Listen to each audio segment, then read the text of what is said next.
boleh melawat ke Pavilion Negeri sebab Pavilion Negeri juga antara tarikan-tarikan yang menarik dan juga Laman Padi juga tarikan menarik. Wah, saya tak berkesempatan nak ke sana. Jadi awak kena bawa saya lah. Ada masa sampai Ahad ni insya-Allah. Wah, insya-Allah. Okey, itu dia yang menarik yang berada di Maha. Jadi yang anda belum berkesempatan lagi boleh hadirkan diri, bawa anak-anak kecil anda untuk menikmati suasana yang meriah di sana kan. Berbagai aktiviti kan. Betul. Okey, dan seterusnya Ismail, kita juga akan bawakan kepada anda satu topik yang cukup penting untuk kita semua mengambil tahu, iaitu berkenaan dengan Akta Lembaga Angkasa Malaysia, kepentingan dan juga impak kepada negara. Okey, kita nak bercakap lebih lanjut tentang rang undang-undang yang sudah pun diwartakan ini. Bersama dengan kita ialah Yang Berhormat Datuk Haji Ahmad Amzad Hashim yang juga merupakan Timbalan Menteri Sains dan Teknologi dan Inovasi MOSTI. Assalamualaikum, selamat pagi Datuk, apa khabar? Ya, waalaikumsalam. Terima kasih Datuk. Sebelum kita bercerita lebih lanjut tentang RUU, Akta ataupun Lembaga Angkasa Malaysia ini, mungkin boleh Datuk ceritakan tentang insiden serpihan roket China yang terbakar di ruang udara negara pada 31 Julai 2022 yang lalu dan tindakan telah diambil oleh pihak MOSTI sendiri. Ya, apa ni, MOSTI sejak daripada awal telah pun memantau perkembangan ini dan telah menjangkakan kemasukan objek ini antara hujung Julai, tarikh antara 30 hingga 29 Julai hingga 30 Julai tentang kemasukan semula serpihan daripada roket ini. Dan sebaik saja kita mendapat maklumat sebab mengikut trajektori yang kita ada, kita jangkakan serpihan ini akan jatuh di Laut Suluh. Walau bagaimanapun kita mendapat laporan ada objek-objek yang jatuh di tempat tertentu, misalnya di Nyalau, di Bintulu dan juga berhampiran dengan Miri. Jadi MOSTI dalam tempoh yang segera telah menggerakkan Lembaga Pelaksana Tenaga Atom kita untuk ke lokasi bersama dengan pasukan daripada Agensi Angkasa Malaysia untuk memeriksa objek-objek yang dimaksudkan. Dia ada dua objek, satu yang agak kecil dalam setengah kilogram, yang lagi satu agak besar, hampir 30 kilogram. Jadi keutamaan kita pertama apabila objek asing ini jatuh, sudah tentulah timbul kegusaran di kalangan rakyat, takut radiasi ke, ada kesan radioaktif ke apa ke. Jadi yang pertama sekali agensi Lembaga Pelaksana Tenaga Atom kita telah memeriksa dan mendapati bahawa tiada sebarang unsur radiasi ataupun radioaktif untuk kedua-dua objek ini. Dan sebaik saja objek ini kita sahkan sebagai selamat, tidak membahayakan. Jadi objek ini telah kita bawa dengan melalui agensi kita, Jabatan Kimia Bintulu, yang menguruskan penghantaran objek ini ke Ibu Pejabat Jabatan Kimia kita di Petaling Jaya untuk dilakukan siasatan forensik yang selanjutnya lah. Masih dalam proses penilaian. Masih dalam proses penilaian. Jadi saya ingin membetulkan sikit sebab ada saya terbaca di dalam media sosial. Media sosial ni macam-macam. Dia ada yang tulis perkataan seperti MOSTI mengesahkan bahawa objek ini berasal daripada roket Long March 5B China yang berkenaan. Jadi setakat ini MOSTI tidak pernah mengesahkan apa-apa kedudukan itu. Kita tidak boleh mengesahkan selagi ujian forensik, siasatan forensik yang sempurna diselesaikan. Baik. Baik, sebagai YB yang telah pun membentangkan RUU Lembaga Angkasa Malaysia di Dewan Rakyat dan juga Dewan Negara, mungkin juga YB boleh kongsikan apa sebenarnya matlamat utama untuk pembentukan Akta RUU 834 ni? Akta di Lembaga Angkasa Malaysia 2022 ataupun kita sebut sebagai Akta 834 adalah satu milestone yang sangat penting di dalam perkembangan industri angkasa Malaysia. Kerana sebelum ini negara kita tidak pernah mempunyai sebarang kerangka undang-undang kawaselia berkait dengan industri angkasa, yang mana kita tahu industri angkasa ini adalah sesuatu yang besar yang berkait dengan masa depan negara kita. Seperti mana yang kita ketahui berdasarkan rancangan Malaysia ke-12 dan juga revolusi industri 4.0 yang menjadi asas kepada pembangunan negara akan datang, teknologi akan merupakan pemangkin kepada pembangunan negara di masa akan datang. Dan sudah tentunya tidak dapat lari daripada teknologi yang berkaitan dengan navigasi, komunikasi, broadcasting, penyiaran dan sebagainya, yang semua berkait dengan teknologi di angkasa.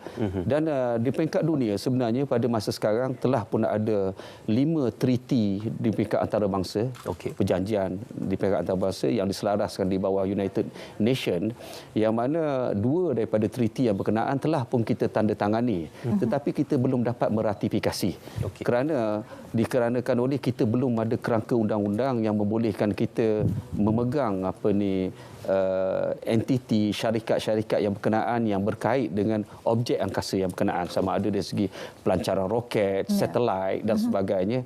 Jadi treaty di peringkat antarabangsa dia menyelaras hubungan antara negara dengan negara.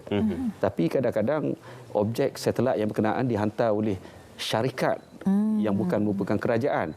Jadi tuntutan boleh datang kepada kerajaan kita, tetapi bagaimana kerajaan kita mahu mengembalikan itu kepada entiti yang berkenaan, syarikat yang berkenaan. Jadi dengan adanya Lembaga Angkasa Malaysia yang telah pun diwartakan pada 25 Januari tahun ini, dan seperti mana yang disebut, sebenarnya saya yang membentangkannya di peringkat awal, di peringkat bacaan pertama, bacaan kedua di Dewan Rakyat, menjawab soalan-soalan menggulung di peringkat Dewan Rakyat dan peringkat negara.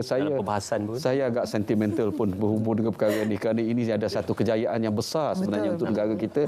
Untuk kali pertama kita mempunyai akta yang mengawasi ruang angkasa kita, kegiatan angkasa kita. Dan sudah tentulah dengan adanya akta ini kita boleh mengawasi perkembangan industri dan membolehkan negara memulakan proses meratifikasi treaty-treaty yang ada di peringkat antarabangsa, dan juga membolehkan kita memacu perkembangan industri angkasa kita ini dengan lebih lanjut lagi. Okey. Disebabkan tadi Yang Berhormat Datuk ceritakan tentang ruang angkasa ini dikongsi oleh keseluruhan negara di peringkat global. Jadi sudah pastinya kita memerlukan treaty perjanjian yang lebih komprehensif dan juga evolusi. Datuk boleh terangkan tentang apakah antara perkara-perkara ataupun elemen-elemen utama yang menjadi perhatian terkandung di dalam Akta Lembaga Angkasa Malaysia ini, Datuk? Ya, perkara pertama seperti namanya akta ini, Akta 834, Akta Lembaga Angkasa Malaysia adalah penubuhan Lembaga Angkasa Malaysia itu sendiri, yang melibatkan pelantikan penguasa angkasa yang akan bertanggungjawab terhadap jawatan kuasanya, yang terdiri daripada ahli-ahli kepada lembaga angkasa yang berkenaan, yang mana kita telah pun selesai proses pembentukan lembaga angkasa ini dengan pelantikan seperti mana diperuntukkan di bawah akta yang berkenaan, iaitulah Ketua Setiausaha kepada Kementerian Sains, Teknologi dan Inovasi menjadi penguasa angkasa. Dan jawatan kuasa yang terdiri daripada ahli lembaga yang terdiri daripada keahliannya wakil-wakil daripada kementerian-kementerian yang terlibat langsung mempunyai kepentingan di dalam industri angkasa itu sendiri, seperti misalnya kementerian komunikasi dan multimedia dan macam-macam lagi lah. Jadi di peringkat ini sekarang ni tugas pertama Lembaga Angkasa Malaysia adalah untuk menggubal peraturan-peraturan yang spesifik bagaimana untuk mengendalikan urusan yang tertakluk di bawah akta ini, termasuklah berkaitan dengan soal lesen, soal berkait dengan permit, soal berkait dengan perakuan pelancaran, pendaftaran objek angkasa dan sebagainya. Sudah ada peraturan yang digubal? Sedang digubal sekarang. Dan sebenarnya kalau ikut perancangannya, insya-Allah awal tahun depan akta ini boleh dikuatkuasakan, insya-Allah. Insya-Allah. Jadi Datuk juga mungkin boleh kongsikanlah antara badan-badan ataupun entiti utama dalam pelaksanaan Akta 834 ni. Ya, di dalam Akta 834 ni seperti mana yang saya sebut tadi, entiti yang utama itu adalah lembaga itu sendiri. Lembaga itu sendiri yang mana Lembaga Angkasa Malaysia ini akan terdiri daripada penguasa angkasa. Penguasa angkasa yang pertama yang kita lantik ini adalah Ketua Setiausaha Kementerian MOSTI, iaitu yang berbahagia Datuk Zainal Abidin bin Abu Hassan. Dan ahli-ahli daripada kementerian dan agensi-agensi yang berkaitan lah, seperti mana yang saya sebut tadi. Jadi bahagian penguasa angkasa di MOSTI adalah merupakan bahagian yang ditubuhkan spesifik dikeranakan oleh akta ini dan diketuai oleh penguasa angkasa tadilah, seperti mana yang saya sebut. Apabila Yang Berhormat Datuk berceritakan tentang ia bukan hanya melibatkan MOSTI tetapi juga akan turut melibatkan antara kementerian-kementerian lain juga terlibat secara langsung dalam teknologi komunikasi seperti kementerian komunikasi dan juga multimedia. Jadi perihal ini amat penting untuk kita melihat bagaimanakah impak dan juga manfaatnya kepada negara, khususnya aktiviti berkaitan angkasa. Kerana kita sedia maklum aktiviti berkaitan angkasa sentiasa berevolusi, bukan saja berkenaan tentang satelit tetapi ruang angkasa itu sendiri. Jadi apa yang boleh diceritakan tentang manfaat, impak kepada negara dan juga masyarakat? Kalau saya boleh definisikan dululah, sebab kadang-kadang tak jelas dari segi apa itu ruang angkasa sebenarnya kan. Jadi kita kena bezakan apabila kita sebut ruang udara. Ruang udara ni adalah bermula daripada paras laut kita sehingga 100 km ke atas. Itu kita definisikan sebagai ruang udara. Jadi ruang udara ni dari segi bidang kuasanya terletak di bawah Civil Aviation Authority Malaysia. Bahagian pentadbiran aviasi Malaysia. CAAM. Manakala untuk lepas daripada 100 km yang berkenaan sehingga ke infinity. Sejauh mana kita boleh pergi ke angkasa lepas, itu yang kita dah tafsirkan sebagai ruang angkasa. Dan seperti mana yang kita ketahui, teknologi berkaitan dengan angkasa ini melibatkan banyak perkara, berkaitan dengan satelit, remote sensing, untuk navigasi. Kita bawa kereta semua sekarang ni pakai Waze lah, kita pakai Google Map dan sebagainya. Kemudian hatta pertanian, perikanan pun menggunakan teknologi satelit sekarang ni. Ramalan itu, ramalan ni, orang cari emas pun sekarang ni pakai teknologi satelit sekarang ni tahu. Pakai geomapping. Pakai geomapping. Jadi semua adalah berkait dengan objek angkasa. Dan kerana itu seperti mana yang saya rasa pernah dibaca bagaimana perancangan tadi disebut tentang sepihan objek yang dikatakan susulan dikatakan daripada roket 5B China. Tidak lama selepas itu kita dengar ada sepihan roket jatuh di Australia, Elon Musk. Dan kalau siapa yang pernah terbaca, Elon Musk sendiri pernah mengumumkan melalui rancangan SpaceX dia merancang untuk menghantar sehingga 11,000 satelit. Jadi bayangkan di masa akan datang akan ada banyak objek di angkasa nanti, dan ini perlu dikawal selia. Sebab macam-macam boleh berlaku, ada yang akan jatuh kembali ke bumi. Masa dia jatuh tu jatuh atas apa, jatuh atas bangunan mana, kita tak tahu. Ataupun boleh jadi semasa dia berada di angkasa dia berlanggar dengan sesama sendiri dengan satelit ini dan sebagainya. Dan semua itu perlu dikawal selia. Dan inilah kepentingannya yang saya sebut tadi, kepentingan lembaga angkasa Malaysia ini bagi melalui kaedah lesen. Kita boleh memastikan keselamatan space worthiness objek yang mahu dilancar ke angkasa. Begitu juga berkait dengan perakuan, berkait dengan permit dan sebagainya. Ini membolehkan kita memantau dengan baik semua objek angkasa yang kita lancarkan ke angkasa lepas ini. Cuma Datuk, pertanyaannya apabila kita berceritakan tentang dari segi perakuan, peraturan dan sebagainya, apakah Akta Lembaga Angkasa Malaysia ini juga termaktub dalam projek-projek pembangunan angkasa yang mungkin ini yang akan dizahirkan oleh syarikat-syarikat private ataupun syarikat-syarikat swasta? Semua projek-projek membabitkan objek angkasa, objek yang akan dihantar ke angkasa mestilah didaftarkan. Seperti mana disebutkan. Dan mestilah bermula daripada peringkat awal melalui misalnya tapak pelancaran roket. Kalau mahu dilancarkan di dalam Malaysia, tapak itu perlu dilesenkan. Dan lesen ini adalah tertakluk di bawah Akta Lembaga Angkasa Malaysia.